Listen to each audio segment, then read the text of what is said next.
好似有一段時間冇見過佢啊！呢條呢就係 MPS 嘅旗艦電源線宙斯啊！咁啊，用得嘅朋友呢都非富則貴同埋有品味啦嚇，因為呢條線個定價都唔平啊，都要越過一啲心理關口嘅啊！咁但係絕對物有所值啊，因為我用過唔少電源線呢，好少話有一條係全面提升嘅。即係通常都係中頻靚啲、低頻靚啲、高頻靚啲，或者空間感好啲。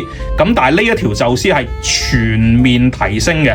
如果你之前用過嗰個石墨烯 Alpha 嘅話呢，咁呢一條宙斯係再贏多2個碼位有突嘅。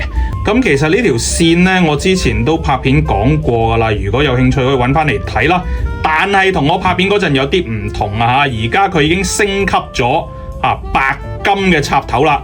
初出嘅時候咧，仲係黃金嚟嘅啫，而家係升級咗白金，而且升級不加價，都係做翻嗰個價錢嘅啫。